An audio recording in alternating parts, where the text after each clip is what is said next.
welcome to another episode of Garden to Table with Rose, and I am Rose. So I am gardening in Kalamazoo, Michigan, Zone 6A, for those of you that are interested in that kind of thing. And I decided to do a brief, hopefully brief, quick backyard garden tour. Now it is midday. It is here the end of August, and it is humid. It's not super hot. I mean, it's low 80s, I think, today, or mid 80s. But it's extremely humid. And so I'm sweating buckets here. Just being out here for, like, I've been out here for 2 minutes and I'm already starting to sweat. So let me do this quickly. But keep in mind that my backyard garden is a working mini farm.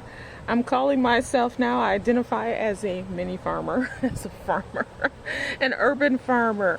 So this is where a lot of the, dirty work happens in terms of trying to keep my garden looking okay. And so I'm in transition right now. I'm pulling out all of the summer stuff. I'm getting rid of these tomatoes and peppers because they're almost at their end. I'm waiting on a few things, and I'm planting fall crops, cool weather crops. And so it's in a flux back here. It does not look great, but it's workable. So let me turn the camera around, and here we go. Let's see what's going on. I've started to empty out a lot of the containers because I have decided to scale back my vegetable production simply because it's just one of me, and I've been growing so much that I haven't been able to consume it. I've had a lot of waste, and really my goal now is to focus more on fruit and flowers with just a few veggies thrown in. And so I'm emptying out the containers as the plants peter out. I'm trying to mulch in cardboard mulch, sheet mulch, these areas where I had grow bags and containers, so that they'll just be nice and dirt coming up next season. So over here, these bees are crazy about this coneflower, and I'm not gonna cut it because they love it. Because we're winding down our season here, and there's not a whole lot left for them. They're all over it. I don't know if you can see that, but there are bees like all over this stuff. Also over here I have my comfrey, I got some parsley, and I got lemon balm, which keep coming back. This is what I call my berry garden, this little strip. And so over here I have every berry, almost every berry you can think of. I got tons of blueberries, I got gooseberries, I got currants, I got aronia berries, I got josta berries, I got strawberries. And then in these bags there are still some pepper plants lingering. And then there are sweet potatoes, which I haven't harvested yet. I thought I would harvest them by now, but they have not kind of died back yet, which is what I'm waiting on. So there are sweet potatoes in all these bags. These containers, which is where I was growing my cherry tomatoes, I have pulled all that out. I will be using these 3 feed tubs that I got from Tractor Supply. They're for animal feed, but they are great for a raised garden bed type situation. So I will be using those 3, but the bags, other than the strawberry bags, will be going away for next year. So right here, this looks a hot mess because I'm trying to kill off the weeds. I dumped out I had a bunch of totes that I had used as containers and drilled holes in, and I'm dumping out those as they mature. And I'm just covering that up with cardboard and leaving that for the winter to, kind of compost and do its thing, so that this will just all be flat dirt, and then I'll put mulch on top of it next year. So that's what's going on here. My dogs, one of them in particular, loves cardboard, so anytime I lay down cardboard for the sheet mulch, he will come and usually try to rip it all apart, and he doesn't harm any plants or anything, so I let him do his thing. But it creates a problem when I'm trying to kind of kill off weeds, so there's that. I still have this little bunch over here of what are these huckleberries that I am waiting to be completely done, allegedly. I don't know, I've never grown them. They're supposed to get a chalky kind of coloration to them, and then when that happens I will harvest them all and then I will make either jam or wine or something. I got a few a few tomato and pepper plants that are still giving me fruit, so I'm not emptying those out yet. I got my little bowl here because I'm about to harvest the tomatoes that I can to make some salsa, and I ended up with some rosemary in there too, just because one of my rosemary plants was getting out of hand, so I had to do something.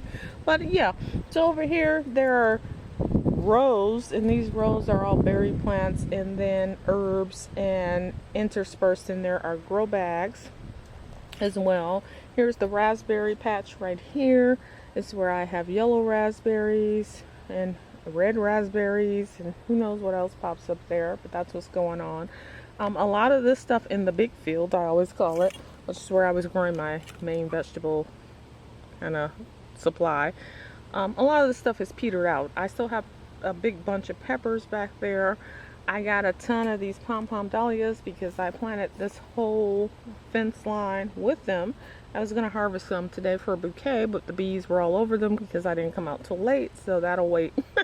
But I may harvest just a bunch and take them in. I love cut flowers, and actually that's where I'm going in the future. I'm moving away from some of the veggies and doing more cut flowers because I love fresh flowers. I love having them in my house. Okay, so there's maybe one summer squash plant over there still going, and a couple of eggplants.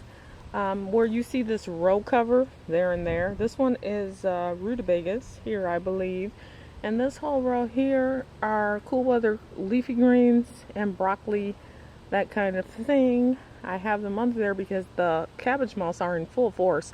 I have not sprayed in a while because of the pollinators. I don't want to harm them, but these cabbage moths are no joke, and they be trying to destroy all my stuff, so I got to do something.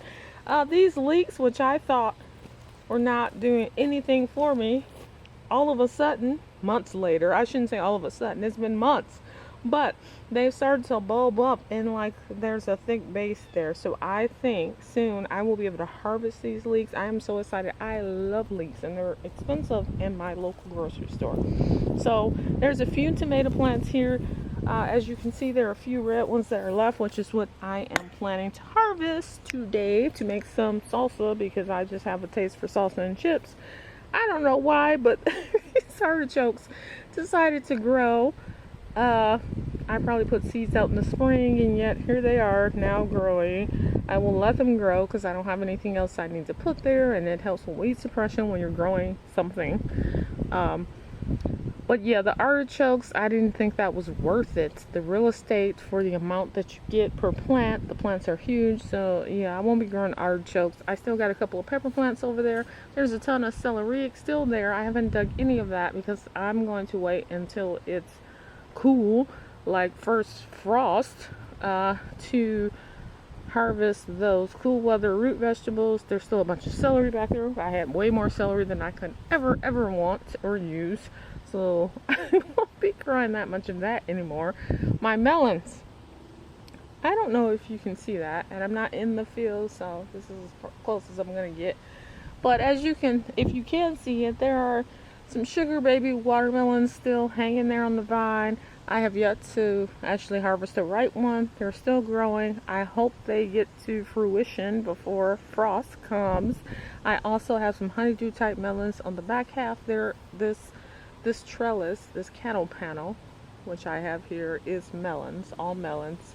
And then these are my winter squash in this row, and I have been diligently taking off the flowers and keeping these vines trimmed back because I don't want any more to set fruit. I need the energy to go into ripening what I have.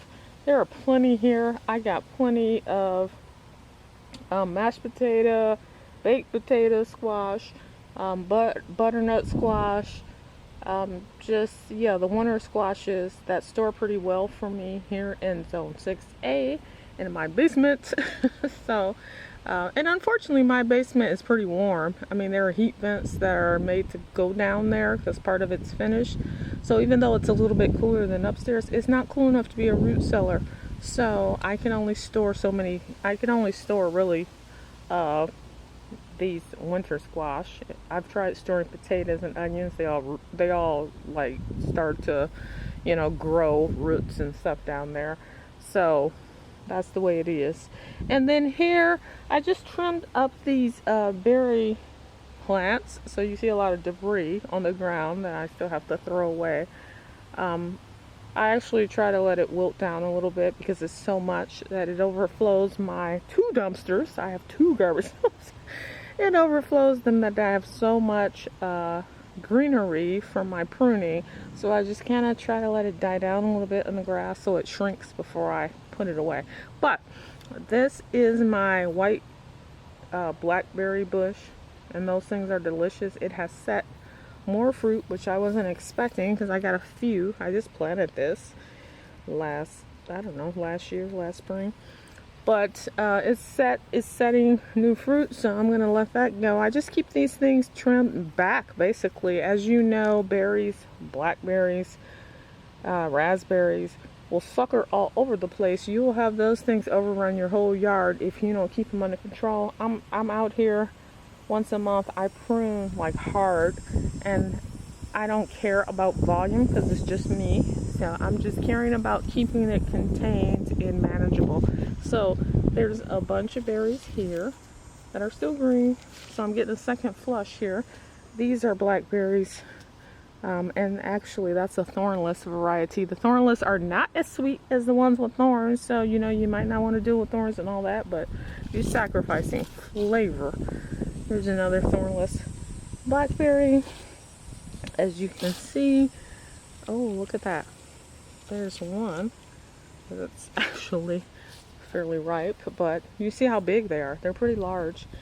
And then these are other berries. I got a Marionberry, I got a Loganberry, probably some other kind of berry. I kind of tried to get everyone that I could.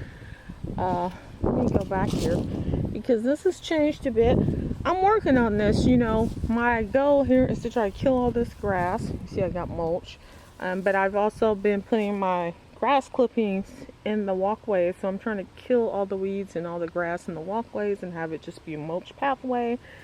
So it's coming along, but it's a lot. It's a process over, you know, 2 or 3 years because, you know, this is just a suburban backyard. So I'm trying to get rid of grass and all that was here.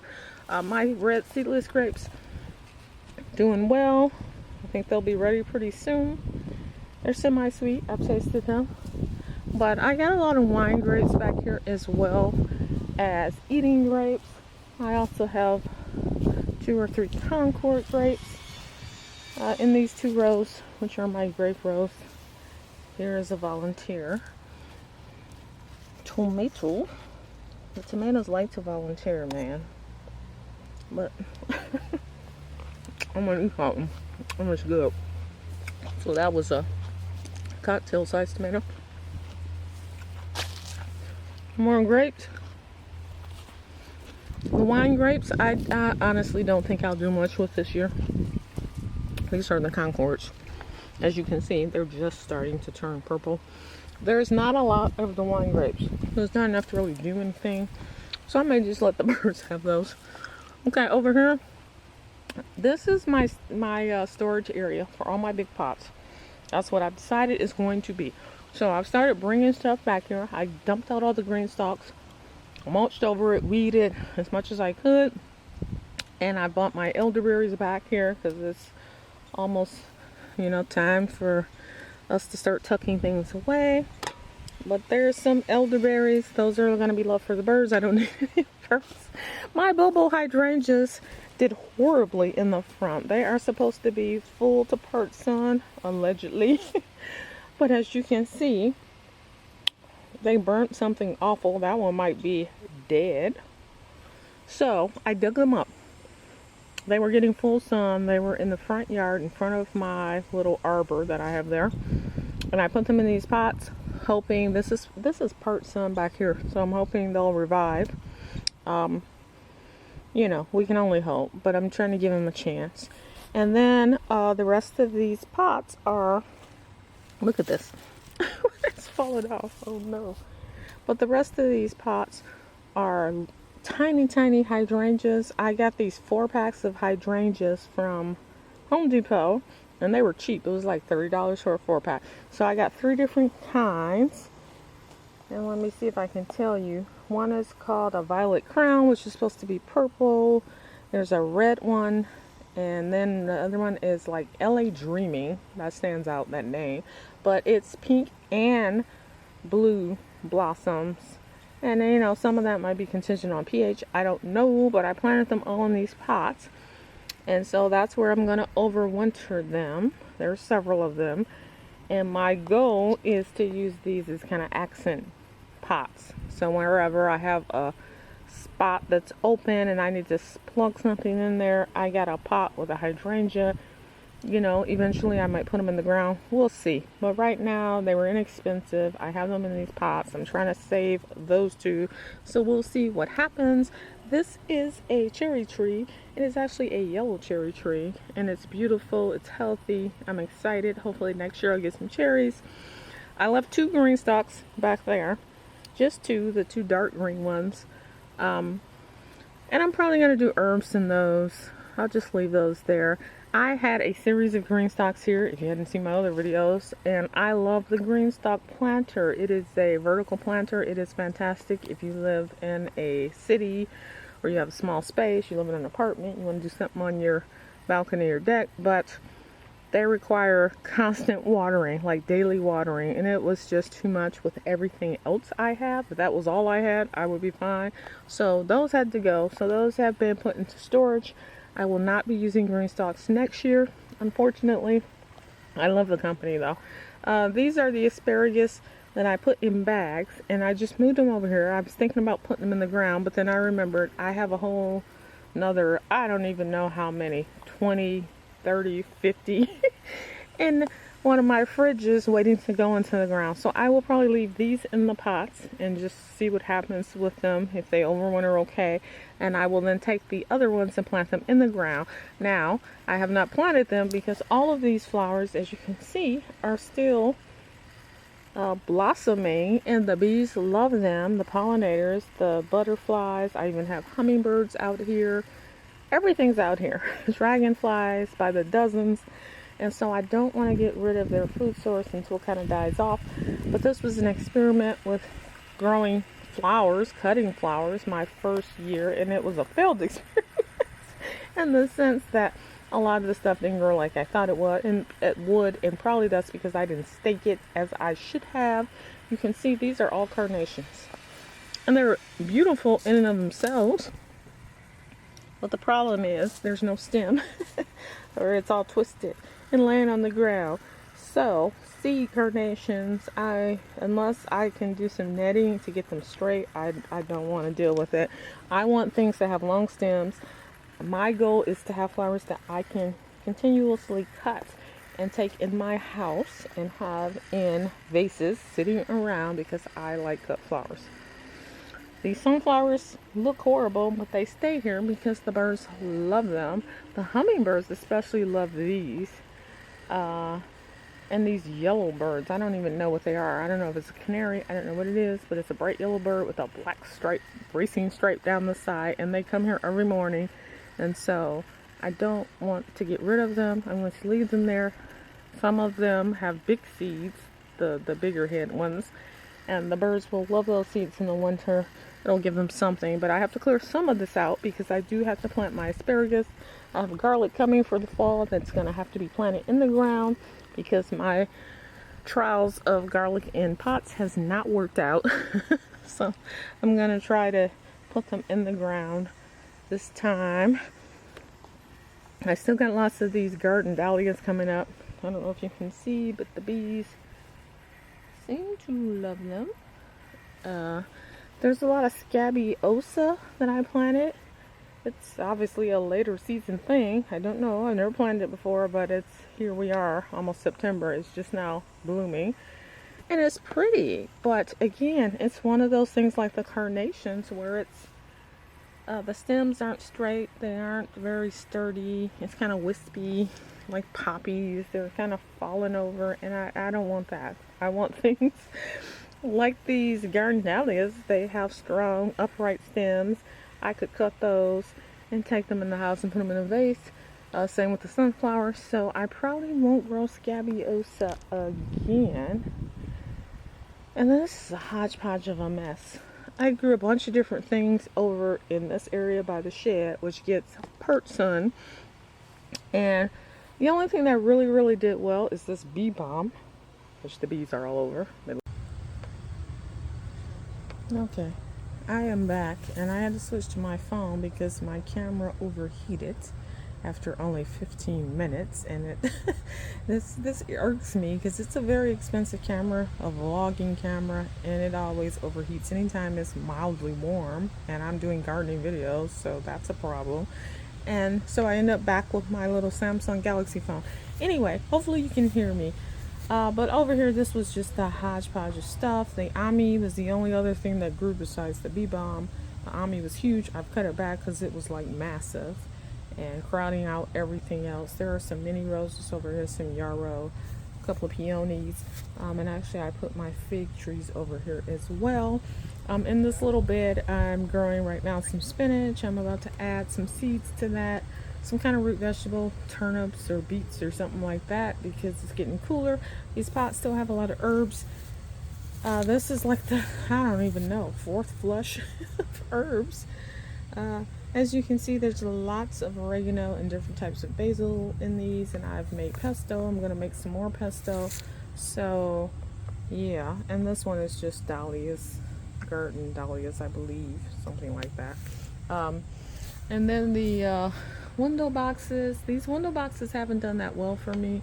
They're very narrow, very small, so there's not a lot of room for anything, and they dry out, seems like instantly. So I'm thinking of putting sedum in all of these window boxes back here on the shed, on the potting shed, because sedum doesn't require a lot of watering or any fertilizer or any of that, and I think it would be pretty carefree for me. So that's probably what I'm going to do. I already bought a tray of sedum, so I'm going to plant that up this week. But I moved a lot of the pots from the front back here because they're finishing out. These amaryllis I'm going to take out of here. There's also a couple of asparagus in each one. I don't know what I'm going to do with that. Tons of petunias. There's still some peppers in there. And zinnias. One thing I have found out, I love the zinnias. They make a great cut flower because they have strong, sturdy stems.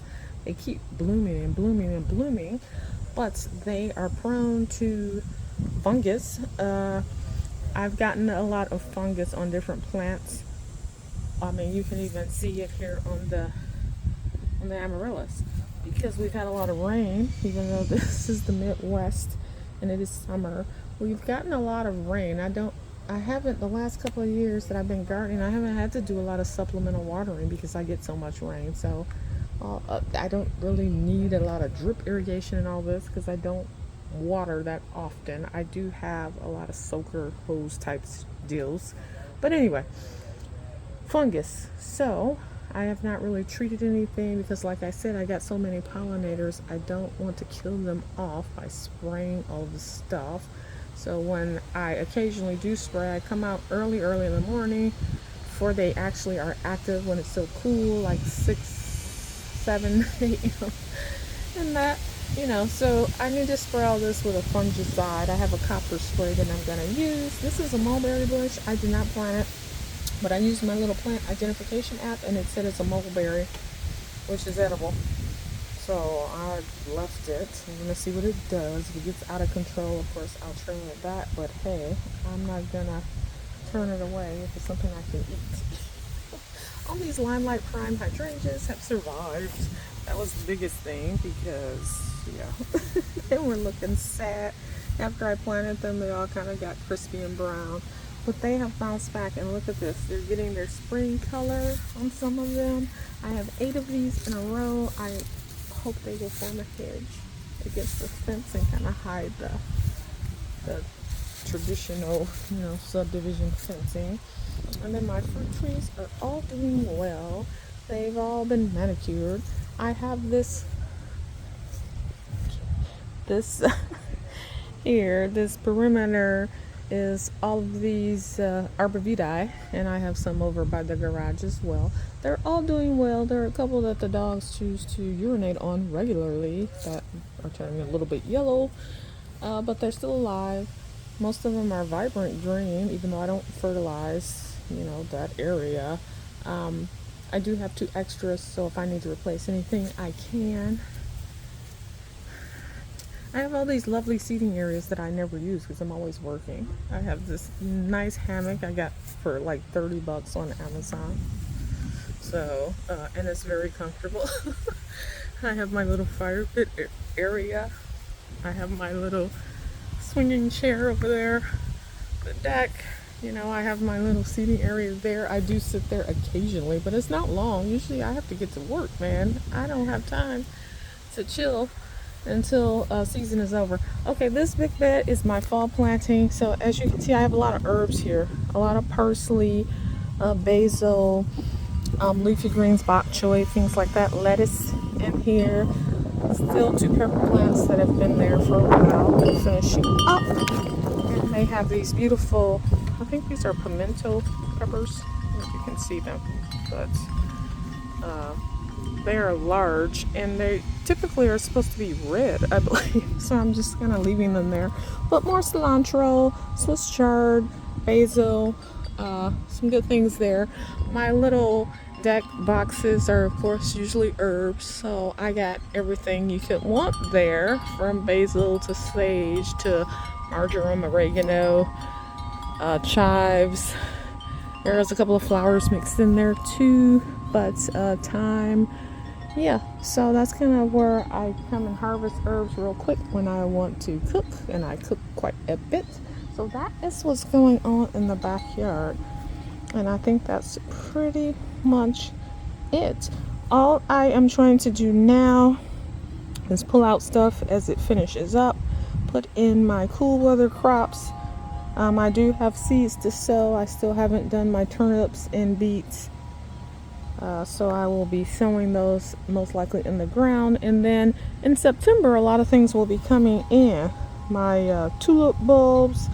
I have a couple of trees on order. Garlic. And so I will need to get those things planted, and I will try to place all of those in the ground. So that's all I got for today. Now let me go get these tomatoes so I can make some salsa. Okay, until next time. Bye bye.